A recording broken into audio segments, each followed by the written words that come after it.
한국 대통령의 중국 전승절 군사 퍼레이드 참석에 대한 일본 극우 언론의 보도는 가시가 돋쳤습니다. 사대주의 운운하면서 박근혜 대통령을 시해당한 명성황후에 비유하는 보도까지 내놨습니다. 싸움은 중국과 일본의 언론사들 간에까지 번졌습니다. 전용우 기자입니다. 미중 양다리 외교, 한국이 끊을 수 없는 민족의 나쁜 유산이란 제목의 상계의 신문 칼럼입니다. 이 신문은 한국이 거대 열강 사이에서 줄타기 외교를 펼쳤던 조선조 말기를 연상시키는 사대주의 행태를 선보이고 있다고 비꼽니다. 이어 박 대통령을 일본에 의해 잔혹하게 시해당한 명성황후에 빗댑니다. 박근혜 대통령의 전승절 기념 군사 퍼레이드 참석이 사대주의에 따른 것이라며 비참한 최후를 맞은 명성황후의 전철을 밟을 거란 취지의 악담을 늘어놓은 겁니다. 이 신문은 반기문 총장의 퍼레이드 참석에 대해서도 유엔에 대한 신뢰를 훼손하게 된다고 비난했습니다. 스가 요시히데 일본 관방장관도 유엔은 중립적이어야 한다며 특정 과거에 초점을 맞출 일은 아니다라고 맞장구 쳤습니다. 중국은 발끈했습니다. 관영신화통신은 이 같은 일본의 태도는 역사를 직시하지 않는 일본의 왜곡된 심리를 드러냈다고 비판했습니다. 사실 이 명성황후 문제를 매우 우리가 확실하게 조명을 해야 됩니다. 실제 명성황후가 어떻게 죽었느냐 하면은 일본 가실 기회들이 많으실 테니까 하루쯤 시간을 내 가지고 동경의 일본 의회 도서관에 한번 가보세요. 일본 의회 도서관에 가면은 이 헌정 자료실이라는 방이 있습니다. 그 방에 들어가면은 2등 백작 문고라는 게 있어요. 2등 백작이라는 게 이토 히로부미입니다. 이토 문고라는 게 있습니다. 이토 문고에 가면은 이시즈카 에조의 보고서라는 게 있어요. 이시즈카 에조의 보고서라는 것은 뭐냐면은 명성황후가 경복궁에서 일본인들에게 죽을 때에 명성황후가 죽을 때의 상황을 이시즈카 에조라는 사람이 상세하게 기술한 겁니다. 그 작전은 미우라 공사라는 사람이 작전을 했는데 이 이시즈카 에조라는 사람은 미우라 공사의 부하가 아니고 동경에 있는 스에마스 가네즈미라는 사람의 부하예요. 그래서 그거를 상세하게 써가지고 그 음모의 시작에서부터 그 음모의 진행, 명성황이 죽는 모습까지 아무도 몰래 동경에 있는 가네즈미 장관에게 보낸 겁니다. 거기에 뭐라고 돼 있냐면은 경선동지할 내용이 있어요. 문을 열고 왕비를 끌어내 칼로 두세 군데 상처를 입힌 다음 발가벗겨 국부검사를 했다. 그리고 기름을 부어 태워 죽였다. 근데 이게 굉장히 비밀로 묻혀오다가 일본의 양심적 역사학자인 어찌됐든 이 문제는 명성황후가 일본인들은 죽은 다음에 능욕을 했다. 그러는데 그게 아닙니다. 그 보고서를 눈을 씻고 봐도 죽은 다음에 능욕을 한 게 아니에요. 칼로 두세 군데 상처를 낸 다음 발가벗겨 국부검사를 했다. 이게 남의 나라 궁에 와가지고 일본 놈들이 우리나라 왕비를 발가벗겨서 국부검사라는 게 뭡니까? 겁탈했다는 거잖아요. 그때 상황이 어떻게 되냐면은 경복궁에 궁중수비대 300명이 있습니다. 조선팔도에서 제일 무술 잘한다는 놈들이 300명이 있는데 쳐들어온 일본 놈들이 한 40몇 명이에요. 이놈들 오니까 300명이 전부 궁궐을 넘어서 도망을 가버려요. 이놈들이 총 들고 온 것도 아니고요. 몇 놈 칼 들고 나머지는 다 잡배들입니다. 인력국군, 뭐 사환, 뭐 장사치 오는데 300명이 다 도망가 버리고 이놈들이 아무도 없는 그 궁에 들어와서 고종이 이렇게 앉아 있는데 고종이 일어서면서 뭐 하는 놈들이냐? 그러니까 여기 장만기 회장님이 고종이라고 그러는데 뭐 하는 놈들이냐 한번 해보세요. 뭐 하는 들이야? 와가지고 일어서려고 하는 걸 팍 주저앉히고 그 다음에 그 왕세자는 이 칼집으로 탁 때려가지고 잡아뜨리고는 우르르 들어가서 300명이 다 도망가 버려서 전부 여자들만 있는 데 가서 다 가슴을 벗겨가지고 유방검사를 해가지고 명성황후를 찾아내요. 그래가지고 그 명성황후가 맞느냐 안 맞느냐를 누구한테 확인을 시키냐면 그 아들한테 확인을 시킵니다. 나중에 순종이 된 왕세자한테 네 애미가 맞느냐? 왕세자가 맞습니다 하면 자기 엄마가 죽는데 또 맞습니다 그래요. 그리고는 알았어 임마 하고 차버리고는 그 왕비만 아까 얘기한 대로 발가벗겨서 하고 그 다음에 기름 부어서 살아있는 상태에서 태워가지고 시체가 이제 다 타진 않고 반쯤 남은 거를 경복 우물에 집어쳐 넣어버립니다. 문고에 보면은 네. 명성황후가 마지막 죽는 모습을 담은 이시즈카 애조의 문서가 있어요. 한번 내가 얘기했지만 문을 열고 왕비를 끌어내. 네. 그 왕비가 예전 역사학자들은 그 방 안에서 죽은 걸로들 다 생각을 했거든요. 네. 방 안에서 죽은 게 아니고 밖에서 문을 열고 왕비를 끌어내. 네. 그 마당으로 끌어냈다는 얘기예요. 네. 그 마당에서 칼로 두세 군데 상처를 입힌 다음 네. 인상입니다. 그 문서를 그대로 해석해야 돼요. 네. 상처를 낸 다음. 칼로 두세 군데 상처를 낸 다음 발가벗겨 네. 국부검사를 했다. 국부검사는 왜 합니까, 근데? 그 옆에 이 뭐라고 써놓냐면은 네. 일본인이 네. 가소간호 너무나 웃기고도 누여운 일이다. 네. 왕비를 경복궁에서 발가벗겨서 국부검사를 했다. 그리고 그 국부검사라는 것 속에 일본인조차 차마 쓸 수가 없어서 국부검사라고 쓴 거 아닙니까? 네. 그리고 그 뒤가 더 처참해요. 그런 후에는 기름을 부어 소실했다. 근데 명성황후가 어느 순간에 죽었느냐는 어디에다 안 나와 있어요. 이게 칼로 베어 죽은 게 아니에요. 문서를 그대로 해석하면은 문서를 그대로 해석을 해야죠.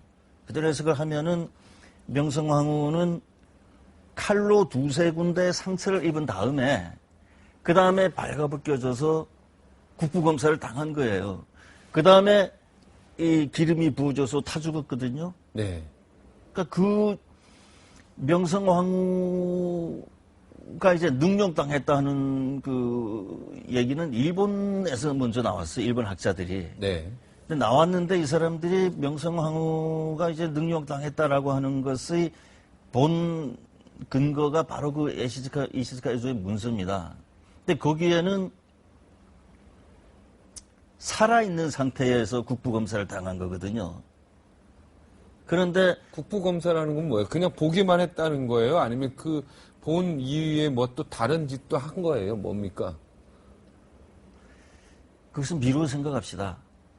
아니, 사실을 오늘 여기서 우리 선생님이 볼 때는. 문자 그대로 해석하자면 네. 그걸 이제 일본인들은 능욕이라 그러거든요. 네, 국부검사 한 거를. 네, 국부검사를 능욕이라 그러거든요. 네. 능욕을 사전뜻 그대로 찾아보면 그게 뭡니까? 성추행을 했다는 그런 거죠. 성폭행을 했다. 성폭행이죠. 네. 근데 이제 일본 학자들조차도 그게 너무 처참하니까 한국에 대해서 한국이 어마어마한 소요가 일어날까봐 네. 그게 이 사후 능욕이다. 그러나 문서 어디에도 사후라는 말은 없어요.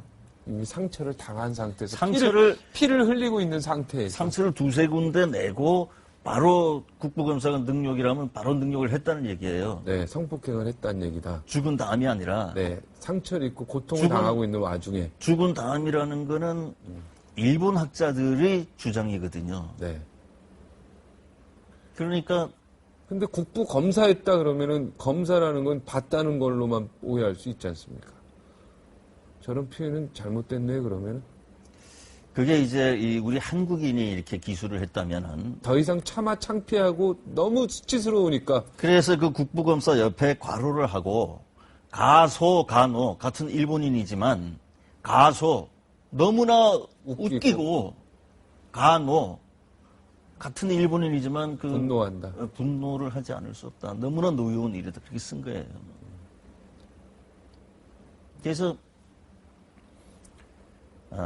이제 명성황후가 죽고 나서 공사관에서 타전하고 일왕이 보고를 받고 잘했다. 제때 할 일을 했구나.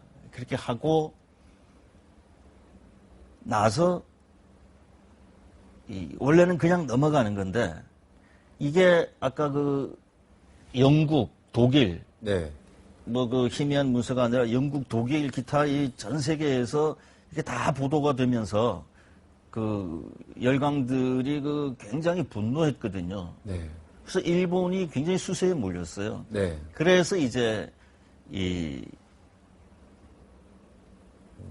미우라 공사를 비롯해 가지고 거기에 가담했던 48명을 전부 잡아서 구속을 시킵니다. 일단. 네. 그럼 명성황후를 죽이지도 않았으면 자기 나라 그 공사를 비롯해서 그 48명을 왜 구속을 시키면 왜 재판을 합니까? 그러니까 아까 그 문서는 네. 잘못됐다. 허공에 담배 연기 하나 있는 거 가지고 큰 불 났다는 거하고 똑같은 거예요. 그리고 나서 이제 명성황후 시해 이후에 이제 그 일에 관련된 자를 일본이 신용으로 재판에 회부한다 이 말이죠. 잡아서. 재판을 하죠. 재판을 하는데 그 일본의 교활함이 네. 어디까지 미쳐 있냐면은 그 와중에서 거기에 가담한 한국인도 당연히 있죠. 조선인. 네.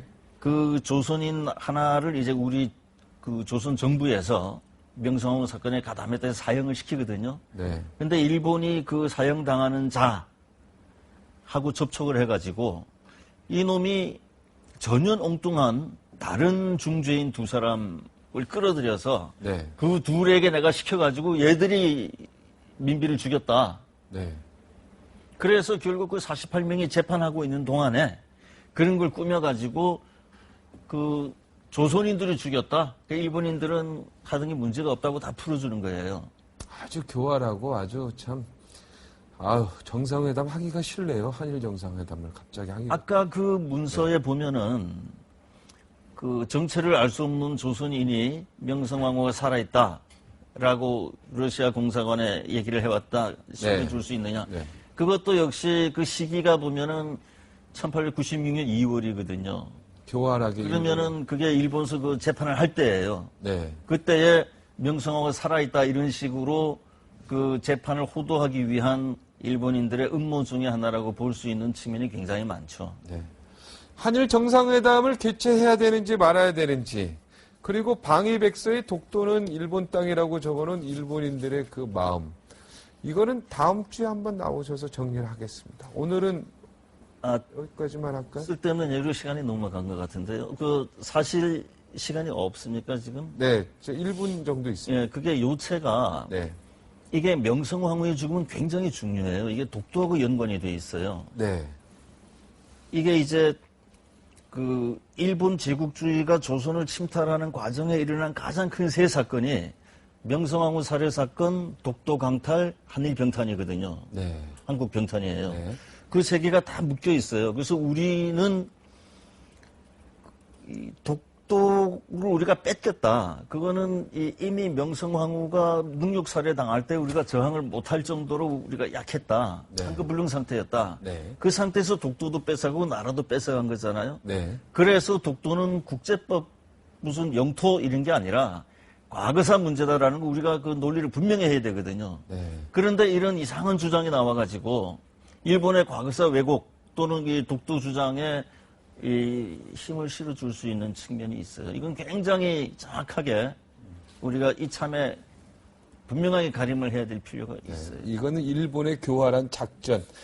아직도 명성황후가 살아있다라는 이런 소문들은 다 일본의 교활한 전략과 작전에 우리가 넘어갈 수가 있는 것이다. 절대 이건 있을 수가 없는 것이다.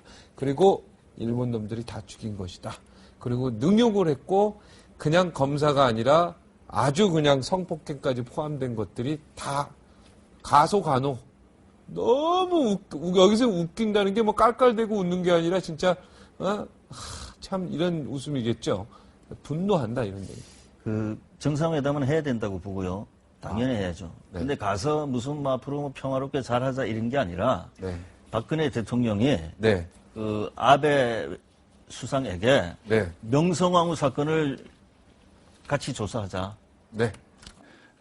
이제 진행할 수 있는 단계가 되어서 심리 촉진을 하려고 하고 있는 것으로 알고 있습니다. 이제 진행하려고 합니까? 그게 형사 사건이 사실 확정이 돼야 이쪽 사건을 진행할 수 있는 연계 관계가 있어서 미뤄두고 있었던 것으로 이해하고 있습니다. 자, 보십시오. 분명히 말씀드리지만 이건 형사사건과 별개다. 자, 보세요. 18대 대통령 선거 무효 소송의 주요 내용이 무엇인지 아시죠? 제가 하나씩 읽어보겠습니다. 새누리당의 부정선거였습니다. 윤정훈 목사의 시발단 운영과 관련된 사건으로 징역 10년형 집행유예 2년형이 확정되었습니다. 윤정훈 시발단 주도했던 사람이. 그리고 국가기관이 대선에 개입했어요.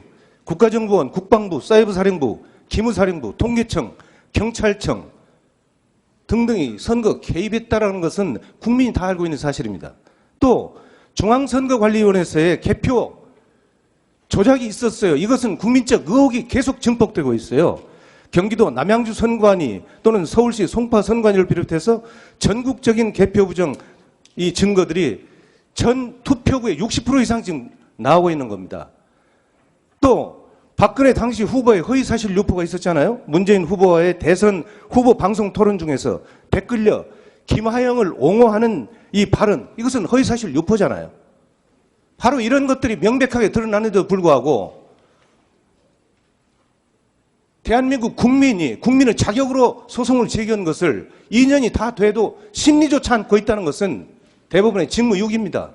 국기문란입니다. 이것도. 어떻게 생각하세요?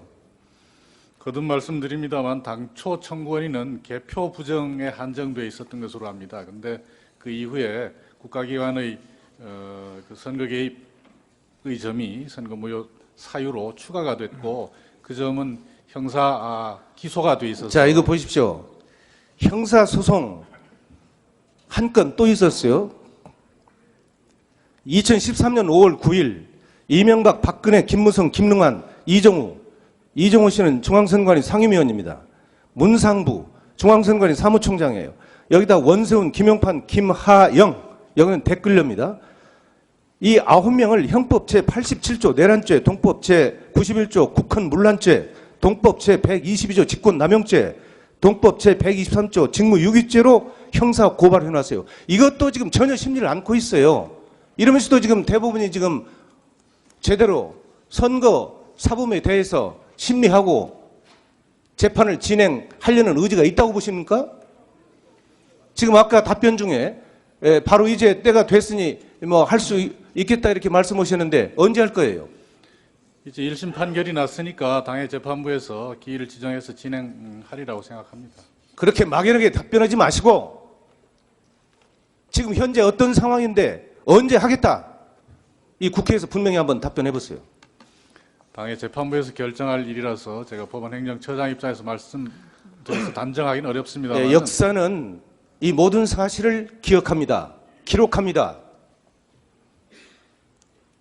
지금 이 고발인들을요, 검찰에서 거꾸로 엮어가지고 지금 실형을 선고해서 현재 감옥에 있어요. 정당한 주장을 하는 국민들을 거꾸로 올개미를 씌워가지고 입을 막아버리기 위해서 지금 감옥에 넣었다 이런 얘기입니다. 우리 국민은 우매하지 않습니다. 지켜보겠습니다. 그 다음에 세 번째는 중앙선거관리위원회의 개표 조작이었습니다. 이것은 제가 몇 가지 사례를 들어서 말씀을 드리겠습니다.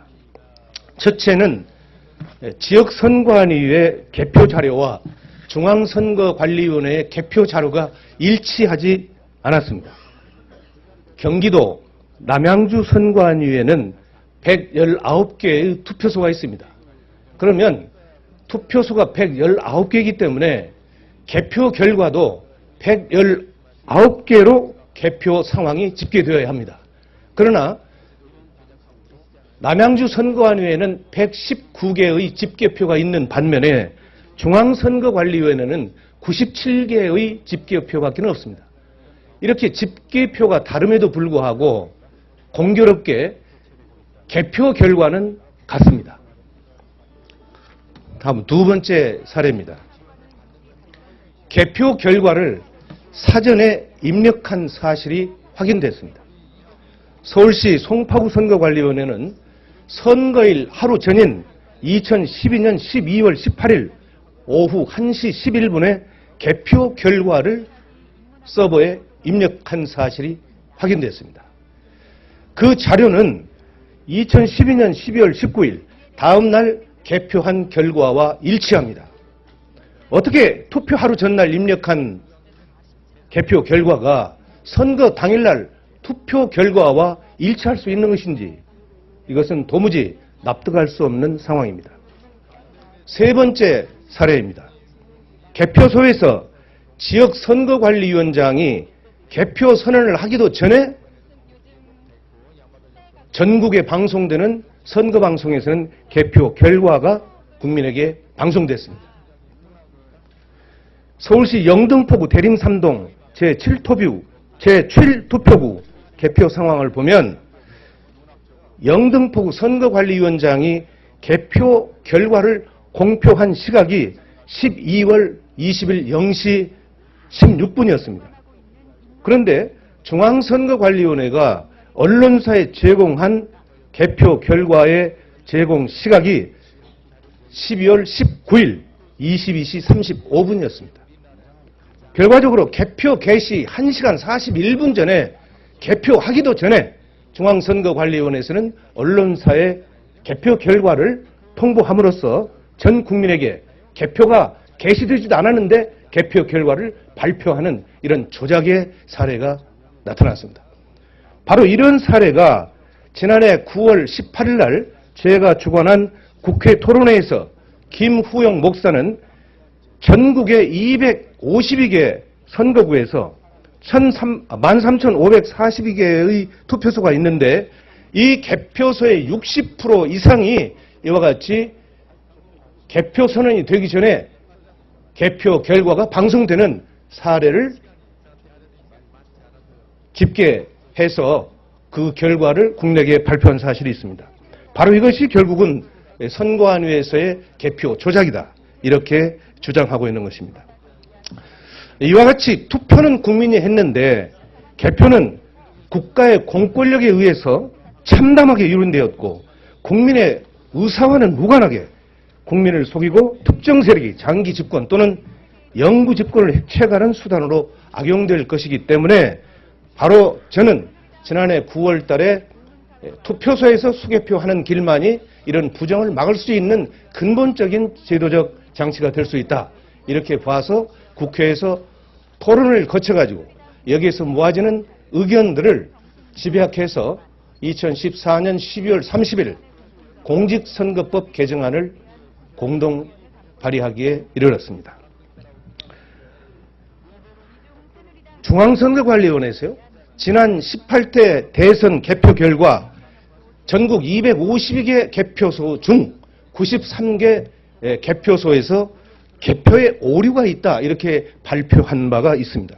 이것은 중앙선거관리위원회에서 그동안 줄기차게 우리들이 주장한 내용들에 대한 개표 조작에 대한 일정 부분을 시인한 것이다. 저는 이렇게 판단을 하고 있습니다. 네, 18대 대통령 선거가 이제 석 달 보름여 앞으로 다가왔습니다. 앞으로 대선으로 가는 길에 전국은 변화무쌍한 흐름을 보일 것으로 예상됩니다.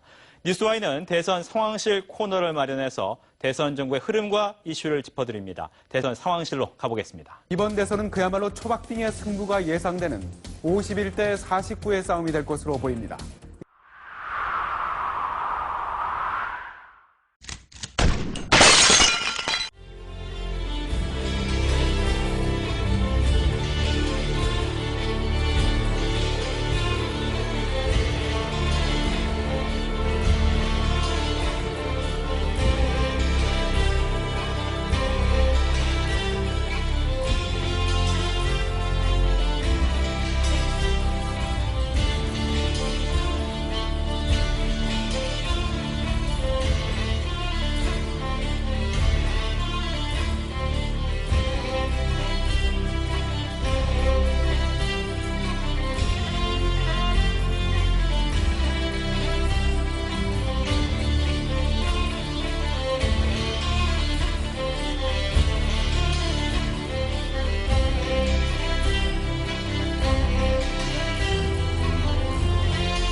서툰 백목 글씨로 쓴다. 다른 목마름으로 다른 목마름으로 민주주의여 만세. 다른 목마름으로 다른 목마름으로 민주주의여 만세.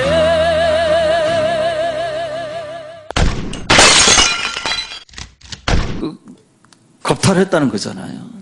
그때 상황이 어떻게 되냐면은 경복궁에 궁중수비대 300명이 있습니다. 조선팔도에서 제일 무술 잘한다는 놈들이 300명이 있는데 쳐들어온 일본 놈들이 한 40몇 명이에요. 이놈들 그러니까 300명이 전부 궁궐을 넘어서 도망을 가버려요. 이놈들이 총 들고 온 것도 아니고요. 몇 놈 칼 들고 나머지는 다 잡배들입니다. 인력국군, 뭐 사환, 뭐 장사치 오는데 300명이 다 도망가 버리고 이놈들이 아무도 없는 그 궁에 들어와서 고종이 이렇게 앉아 있는데 고종이 일어서면서 뭐 하는 놈들이냐? 그러니까 여기 장만기 회장님이 고종이라고 뭐 하는 놈들이냐 한번 해보세요. 뭐 하는 놈들이야? 와가지고 일어서려고 하는 걸 팍 주저앉히고 그 다음에 그 왕세자는 이 칼집으로 탁 때려가지고 잡아뜨리고는 우르르 들어가서 300명이 다 도망가 버려서 전부 여자들만 있는 데 가서 다 가슴을 벗겨가지고 유방검사를 해가지고 명성황후를 찾아내요. 그래가지고 그 명성황후가 맞느냐 안 맞느냐를 누구한테 확인을 시키냐면 그 아들한테 확인을 시킵니다. 나중에 순종이 된 왕세자한테. 네 애미가 맞느냐? 왕세자가 맞습니다 하면 자기 엄마가 죽는데 또 맞습니다 그래요.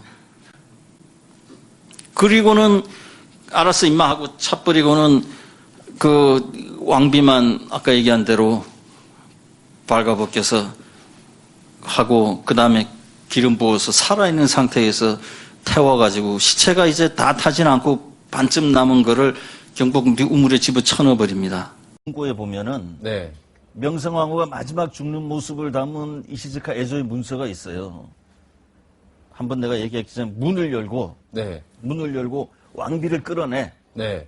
그 왕비가 예전 역사학자들은 그 방 안에서 죽은 걸로들 다 생각을 했거든요. 네. 방 안에서 죽은 게 아니고 밖에서 문을 열고 왕비를 끌어내. 네. 그 마당으로 끌어냈다는 얘기예요. 네. 그 마당에서 칼로 두세 군데 상처를 입힌 다음 네. 인상입니다. 그 문서를 그대로 해석해야 돼요. 네. 상처를 낸 다음. 칼로 두세 군데 상처를 낸 다음 발가벗겨 네. 국부검사를 했다. 국부검사는 왜 합니까, 근데? 그 옆에 이 뭐라고 써놓냐면은 네. 일본인이 네. 가소간호 너무나 웃기고도 누여운 일이다. 네. 왕비를 경복궁에서 발가벗겨서 국부검사를 했다. 그리고 그 국부검사라는 것 속에 일본인조차 차마 쓸 수가 없어서 국부검사라고 쓴 거 아닙니까? 네. 그리고 그 뒤가 더 처참해요. 그런 후에는 기름을 부어 소실했다. 근데 명성황후가 어느 순간에 죽었느냐는 어디에다 안 나와 있어요. 이게 칼로 베어 죽은 게 아니에요. 문서를 그대로 해석하면은 문서를 그대로 해석을 해야죠. 그대로 해석을 하면은 명성황후는 칼로 두세 군데 상처를 입은 다음에 그 다음에 발가벗겨져서 국부검사를 당한 거예요. 그 다음에 이 기름이 부어져서 타 죽었거든요. 네. 그러니까 그 명성황후가 이제 능욕당했다는 그 얘기는 일본에서 먼저 나왔어요. 일본 학자들이. 네. 근데 나왔는데 이 사람들이 명성황후가 이제 능욕당했다라고 하는 것의 본 근거가 바로 그 이시즈카 에조의 문서입니다. 근데 거기에는 살아있는 상태에서 국부검사를 당한 거거든요. 그런데 국부검사라는 건 뭐예요? 그냥 보기만 했다는 거예요? 아니면 그 본 이후에 뭐 또 다른 짓도 한 거예요? 뭡니까? 그것은 미루어 생각합시다. 아니, 사실을 오늘 여기서 하려는 의지가 있다고 보십니까? 지금 아까 답변 중에 바로 이제 때가 됐으니 뭐 할 수 있겠다 이렇게 말씀하셨는데 언제 할 거예요? 이제 1심 판결이 났으니까 당해 재판부에서 기일을 지정해서 진행하리라고 생각합니다. 그렇게 막연하게 답변하지 마시고 지금 현재 어떤 상황인데 언제 하겠다.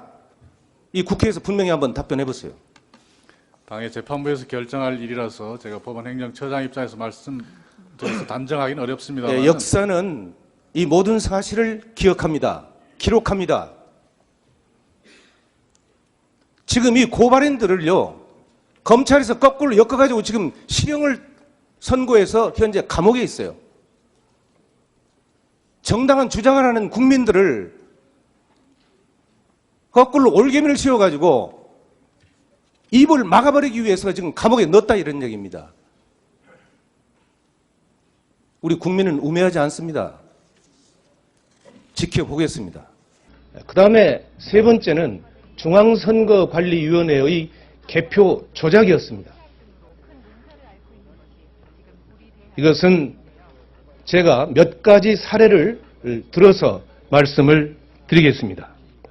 첫째는 지역선거관위의 개표 자료와 중앙선거관리위원회의 개표 자료가 일치하지 않았습니다. 경기도 남양주 선거관위에는 119개의 투표소가 있습니다. 그러면 투표소가 119개이기 때문에 개표 결과도 119개로 개표 상황이 집계되어야 합니다. 그러나 남양주 선거관위에는 119개의 집계표가 있는 반면에 중앙선거관리위원회는 97개의 집계표밖에 없습니다. 이렇게 집계표가 다름에도 불구하고 공교롭게 개표 결과는 같습니다. 다음 두 번째 사례입니다. 개표 결과를 사전에 입력한 사실이 확인됐습니다. 서울시 송파구 선거관리위원회는 선거일 하루 전인 2012년 12월 18일 오후 1시 11분에 개표 결과를 서버에 입력한 사실이 확인됐습니다. 그 자료는 2012년 12월 19일 다음 날 개표한 결과와 일치합니다. 어떻게 투표 하루 전날 입력한 개표 결과가 선거 당일날 투표 결과와 일치할 수 있는 것인지 이것은 도무지 납득할 수 없는 상황입니다. 세 번째 사례입니다. 개표소에서 지역선거관리위원장이 개표 선언을 하기도 전에 전국에 방송되는 선거방송에서는 개표 결과가 국민에게 방송됐습니다. 서울시 영등포구 대림3동 제7투표구 개표 상황을 보면 영등포구 선거관리위원장이 개표 결과를 공표한 시각이 12월 20일 0시 16분이었습니다. 그런데 중앙선거관리위원회가 언론사에 제공한 개표 결과의 제공 시각이 12월 19일 22시 35분이었습니다. 결과적으로 개표 개시 1시간 41분 전에 개표하기도 전에 중앙선거관리위원회에서는 언론사에 개표 결과를 통보함으로써 전 국민에게 개표가 개시되지도 않았는데 개표 결과를 발표하는 이런 조작의 사례가 나타났습니다. 바로 이런 사례가 지난해 9월 18일 날 제가 주관한 국회 토론회에서 김후영 목사는 전국의 252개 선거구에서 13,542개의 투표소가 있는데 이 개표소의 60% 이상이 이와 같이 개표 선언이 되기 전에 개표 결과가 방송되는 사례를 집계해서 그 결과를 국내에 발표한 사실이 있습니다. 바로 이것이 결국은 선고한 후에 한국 대통령의 중국 전승절 군사 퍼레이드 참석에 대한 일본 극우 언론의 보도는 가시가 돋쳤습니다. 사대주의 운운하면서 박근혜 대통령을 시해당한 명성황후에 비유하는 보도까지 내놨습니다. 싸움은 중국과 일본의 언론사들 간에까지 번졌습니다. 전용우 기자입니다. 미중 양다리 외교, 한국이 끊을 수 없는 민족의 나쁜 유산이란 제목의 상계의 신문 칼럼입니다. 이 신문은 한국이 거대 열강 사이에서 줄타기 외교를 펼쳤던 조선조 말기를 연상시키는 사대주의 행태를 선보이고 있다고 비꼽니다. 이어 박 대통령을 일본에 의해 잔혹하게 시해당한 명성황후에 빗댑니다. 박근혜 대통령의 전승절 기념 군사 퍼레이드 참석이 사대주의에 따른 것이라며 비참한 최후를 맞은 명성황후의 전철을 밟을 거란 취지의 악담을 늘어놓은 겁니다. 이 신문은 반기문 총장의 퍼레이드 참석에 대해서도 유엔에 대한 신뢰를 훼손하게 된다고 비난했습니다. 스가 요시대 일본 관방장관도 유엔은 중립적이어야 한다며 특정 과거에 초점을 맞출 일은 아니다라고 맞장구 쳤습니다. 중국은 발끈했습니다. 관영신화통신은 이 같은 일본의 태도는 역사를 직시하지 않는 일본의 왜곡된 심리를 드러냈다고 비판했습니다. 사실 이 명성황후 문제를 매우 우리가 확실하게 조명을 해야 됩니다. 실제 명성황후가 어떻게 죽었느냐 하면은 일본 가실 기회들이 많으실 테니까 하루쯤 시간을 내 가지고 동경의 일본 의회 도서관에 한번 가보세요. 일본 의회 도서관에 가면은 이 헌정 자료실이라는 방이 있습니다. 그 방에 들어가면은 2등 백작 문고라는 게 있어요. 2등 백작이라는 게 이토 히로부미입니다. 이토 문고라는 게 있습니다. 이토 문고에 가면은 이시즈카 에조의 보고서라는 게 있어요. 이시즈카 에조의 보고서라는 것은 뭐냐면은 명성황후가 경복궁에서 일본인들에게 죽을 때에 명성황후가 죽을 때의 상황을 이시즈카 에조라는 사람이 상세하게 기술한 겁니다. 그 작전은 미우라 공사라는 사람이 작전을 했는데 이 이시즈카 에조라는 사람은 미우라 공사의 부하가 아니고 동경에 있는 스에마스 가네즈미라는 사람의 부하예요. 그래서 그거를 상세하게 써가지고 그 음모의 시작에서부터 그 음모의 진행, 명성황이 죽는 모습까지 아무도 몰래 동경에 있는 가네즈미 장관에게 보낸 겁니다. 거기에 뭐라고 돼 있냐면은 경선동지할 내용이 있어요. 문을 열고 왕비를 끌어내 칼로 두세 군데 상처를 입힌 다음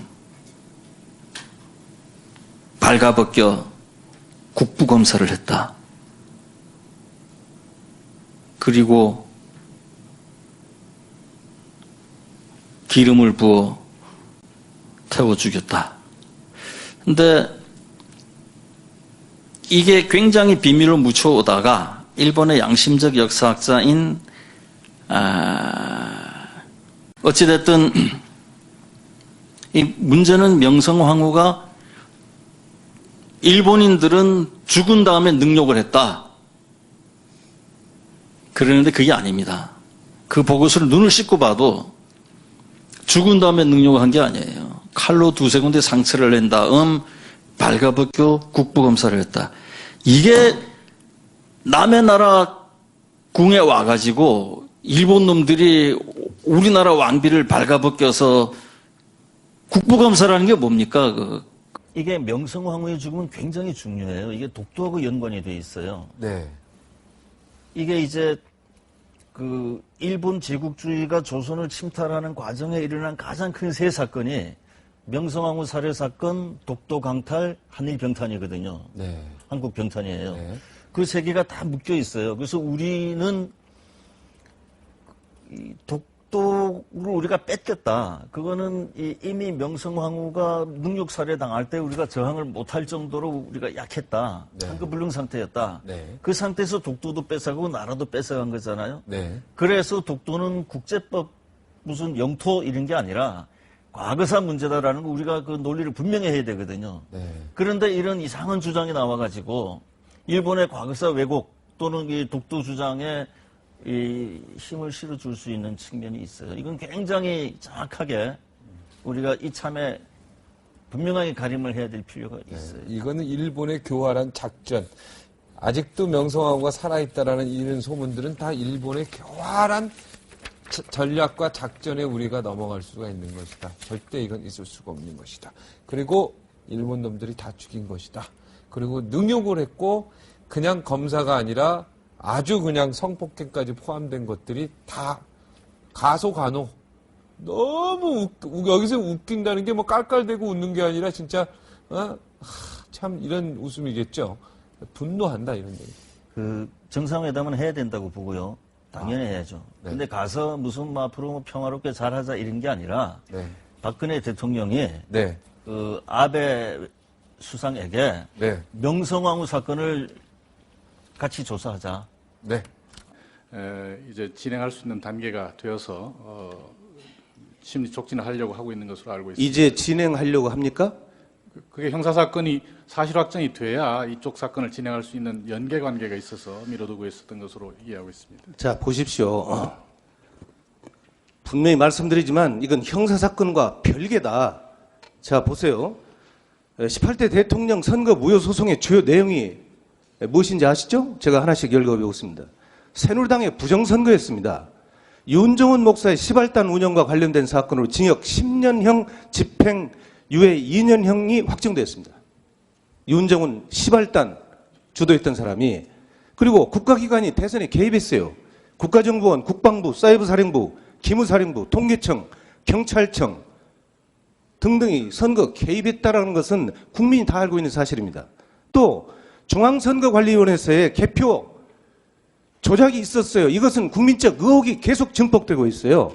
경기도 남양주 선관위 또는 서울시 송파 선관위를 비롯해서 전국적인 개표 부정 이 증거들이 전 투표구의 60% 이상 지금 나오고 있는 겁니다. 또 박근혜 당시 후보의 허위사실 유포가 있었잖아요. 문재인 후보와의 대선 후보 방송 토론 중에서 댓글려 김하영을 옹호하는 이 발언, 이것은 허위사실 유포잖아요. 바로 이런 것들이 명백하게 드러나는데도 불구하고 대한민국 국민을 자격으로 소송을 제기한 것을 2년이 다 돼도 심리조차 않고 있다는 것은 대부분의 직무유기입니다. 국기문란입니다. 이것도. 어떻게 생각하세요? 거듭 말씀드립니다만 당초 청구원인은 개표 부정에 한정되어 있었던 것으로 압니다. 그런데 그 이후에 국가기관의 그 선거 개입의 점이 선거 무효 사유로 추가가 됐고 그 점은 형사 기소가 돼 있어서. 자, 이거 보십시오. 형사 소송 한 건 또 있었어요. 2013년 5월 9일 이명박, 박근혜, 김무성, 김능환, 이정우 씨는 중앙선관위 상임위원입니다. 문상부 중앙선관위 사무총장이에요. 여기다 원세훈, 김용판, 김하영 여기는 댓글료입니다. 이 9명을 형법 제87조 내란죄, 동법 제91조 국헌 문란죄, 동법 제122조 직권남용죄, 동법 제123조 직무유기죄로 형사 고발해놨어요. 이것도 지금 전혀 심리를 않고 있어요. 이러면서도 지금 대부분이 지금 제대로 선거 사범에 대해서 심리하고 재판을 진행. 우리 선생님이 볼 때는. 문자 그대로 해석하자면 네. 그걸 이제 일본인들은 능욕이라 그러거든요. 네, 국부검사 한 거를. 네, 국부검사를 능욕이라 그러거든요. 네. 능욕을 사전뜻 그대로 찾아보면 그게 뭡니까? 성추행을 했다는 그런 거죠. 성폭행을 했다. 성폭행이죠. 네. 근데 이제 일본 학자들조차도 그게 너무 처참하니까 한국에 대해서 한국이 어마어마한 소요가 일어날까봐 네. 그게 이 사후 능욕이다. 그러나 문서 어디에도 사후라는 말은 없어요. 이미 상처를 당한 상태에서 상처를 피를 흘리고 있는 상태에서 상처를 두세 군데 내고 바로 국부검사가 능욕이라면 바로 능욕을 했다는 얘기예요. 네, 성폭행을 했다는 얘기다. 죽은 다음이 아니라 네, 상처를 입고 고통을 당하고 있는 와중에 죽은 다음이라는 거는 일본 학자들의 주장이거든요. 네. 그러니까 근데 국부 검사했다 그러면은 검사라는 건 봤다는 걸로만 오해할 수 있지 않습니까?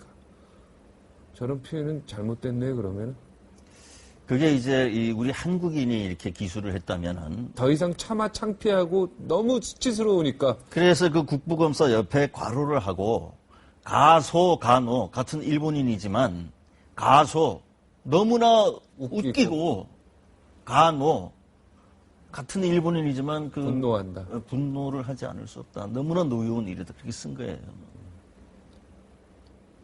그래서 이제 명성황후가 죽고 나서 공사관에서 타전하고 일왕이 보고를 받고 잘했다. 제때 할 일을 했구나. 그렇게 하고 나서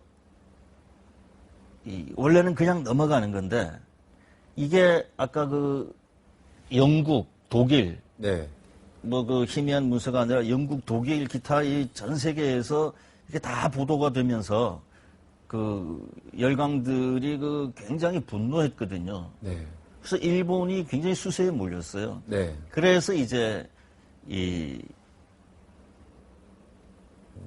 미우라 공사를 비롯해 가지고 거기에 가담했던 48명을 전부 잡아서 구속을 시킵니다. 일단. 네. 그럼 명성황후를 죽이지도 않았으면 자기 나라 그 공사를 비롯해서 그 48명을 왜 구속을 시키면 왜 재판을 합니까? 그러니까 아까 그 문서는 네. 잘못됐다. 허공에 담배 연기 하나 있는 거 가지고 큰 불 났다는 거하고 똑같은 거예요. 그리고 나서 이제 명성황후 시해 이후에 이제 그 일에 관련된 자를 일본이 신용으로 재판에 회부한다 이 말이죠. 잡아서. 재판을 하죠. 재판을 하는데 그 일본의 교활함이 네. 어디까지 미쳐 있냐면은 그 와중에서 거기에 가담한 한국인도 당연히 있죠. 조선인. 네. 그 조선인 하나를 이제 우리 그 조선 정부에서 명성황후 사건에 가담했다 해서 사형을 시키거든요. 네. 근데 일본이 그 사형당하는 자하고 접촉을 해가지고 이놈이 전혀 엉뚱한 다른 중죄인 두 사람을 끌어들여서 네. 그 둘에게 내가 시켜가지고 얘들이 민비를 죽였다. 네. 그래서 결국 그 48명이 재판하고 있는 동안에 그런 걸 꾸며가지고 그 조선인들이 죽였다. 그 일본인들은 하던 게 문제가 없다고 다 풀어주는 거예요. 아주 교활하고 아주 참 정상회담 하기가 싫네요. 한일 정상회담을 갑자기 하기가. 아까 그 문서에 보면은 그 정체를 알 수 없는 조선인이 명성황후가 살아있다라고 러시아 공사관에 얘기를 해왔다. 시켜줄 수 있느냐. 네. 그것도 역시 그 시기가 보면은 1896년 2월이거든요. 교활하게. 그러면은 그게 일본서 그 재판을 할 때예요. 네. 그때에 명성황후가 살아있다 이런 식으로 그 재판을 호도하기 위한 일본인들의 음모 중에 하나라고 볼 수 있는 측면이 굉장히 많죠. 네. 한일 정상회담을 개최해야 되는지 말아야 되는지, 그리고 방위백서의 독도는 일본 땅이라고 적어놓은 일본인들의 그 마음, 이거는 다음 주에 한번 나오셔서 정리를 하겠습니다. 오늘은 여기까지만 할까요? 쓸데없는 얘기로 시간이 넘어간 것 같은데요. 그 사실 시간이 없습니까 지금? 네, 1분 정도 있습니다. 예, 그게 요체가 네.